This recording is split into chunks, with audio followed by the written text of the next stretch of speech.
ചെല്ല് ചെല്ല് എന്ന് കാര്യം പറ. വേണമെങ്കിൽ ഒന്ന് കാല് പിടിച്ചോ. കാല് പിടിക്കാൻ നിന്റെ കാര്യം പറഞ്ഞാ മതി. ചെല്ല്.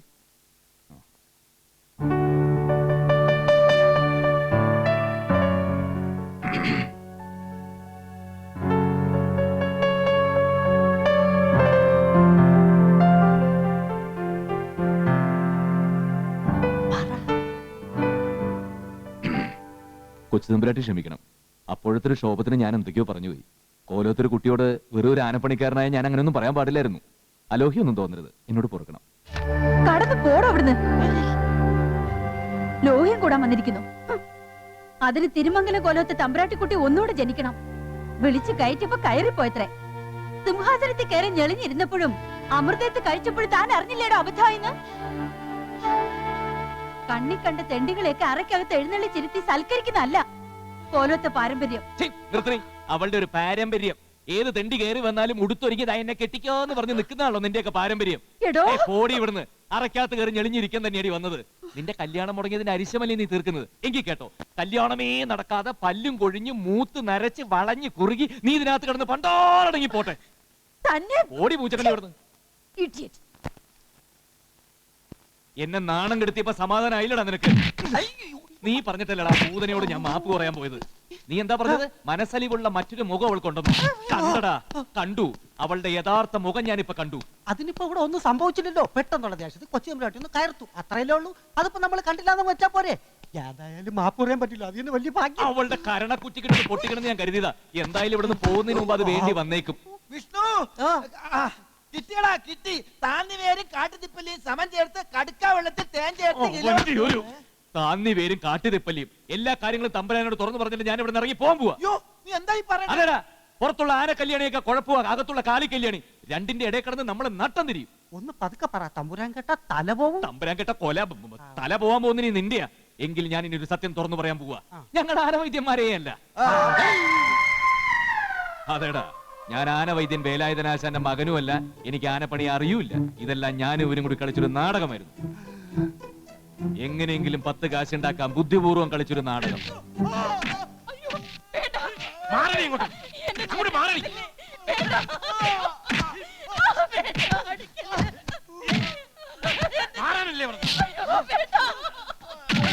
കോലോത്ത തമ്പുരാക്കന്മാരെ കൊരങ്ങ് കളിപ്പിച്ചിട്ട് രക്ഷപ്പെടാമെന്ന് കരുതിയോടാ.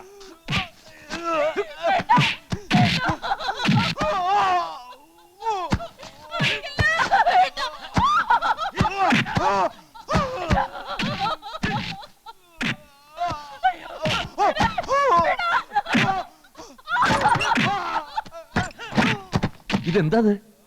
ഇതിവിടെ പുത്തരിയൊന്നുമല്ല. തമ്പുരാക്കന്മാരോട് നെറികേട് കാണിക്കുന്ന ആരായാലും ഇതാ ശിക്ഷ. അതിപ്പോ പണിക്കാരനായാലും ശരി, ആനക്കാരനായാലും ശരി. കാര്യസ്ഥനായാലോ?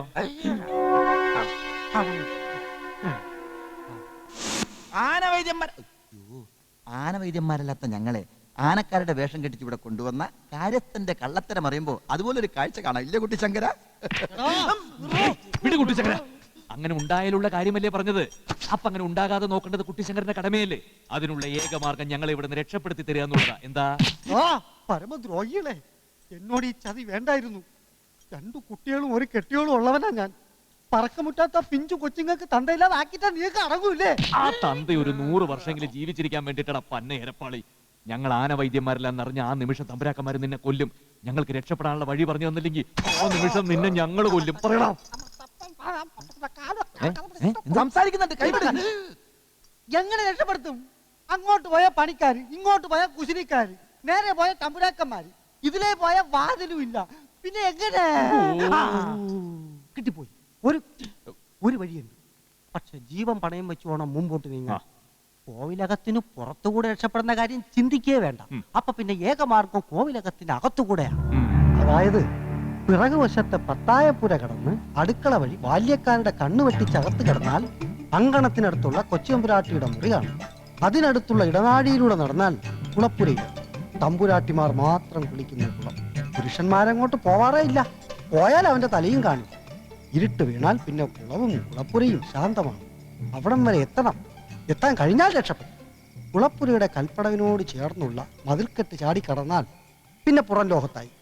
കുളിച്ചിട്ട് പോവാല്ലേ? പിന്നെന്താ? കുളിയും കഴിഞ്ഞ് വേണമെങ്കിൽ അതിലോടിക്കാം.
അരുത്, ഒച്ച വെച്ച് ബഹളം ഉണ്ടാക്കരുത്.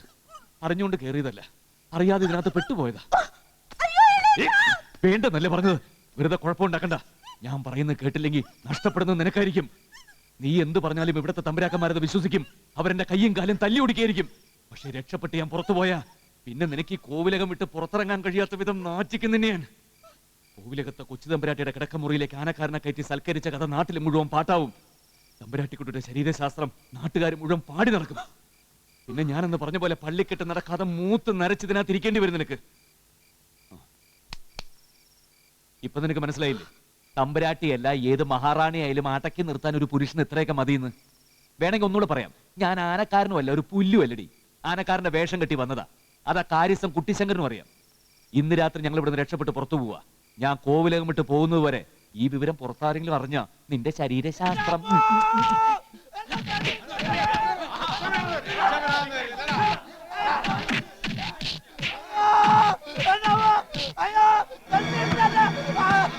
എന്താ പ്രശ്നം? രക്ഷപ്പെടാൻ നോക്കിയതാ തമ്പുരാനെ. തമ്പുരാട്ടിമാരുടെ മുറിക്കകത്ത് കൂടി കുളപ്പുര വഴിയാ ചാടാൻ നോക്കിയത്. തല്ലി കൊല്ലടാ.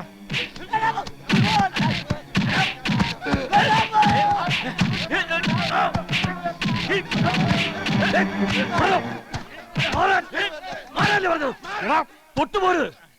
രക്ഷപ്പെടാൻ തന്നെ ഞങ്ങൾ നോക്കിയത്. ആ മതേനയുടെ ചവിട്ടുകൊണ്ട് ഞാൻ ഞങ്ങൾക്ക് വയ്യ. പിന്നെന്തിനാ ആനവൈദ്യരെന്ന് പറഞ്ഞോട്ടൊന്ന് കയറിയത്? അതിന് ഞങ്ങൾ ആനവൈദ്യരല്ലോ. ഞങ്ങൾക്ക് ആനപ്പണി അറിയില്ല. കള്ളം, പച്ചക്കള്ളം. ഇവൻ ആനവൈദ്യൻ തന്നെയാ. ആനവൈദ്യൻ വേലാതിന്റെ മകനാ ഇവൻ. അല്ല, എനിക്ക് അങ്ങനെ ഒരു വൈദ്യരെ അറിയില്ല. ഞാൻ അങ്ങയുടെ മകനുമല്ല.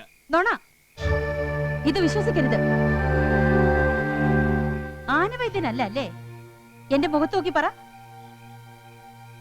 എന്നാലൊക്കെ ഞാൻ പറയാം. ആനവൈദ്യൻ തന്നെയാ ഇയാള്.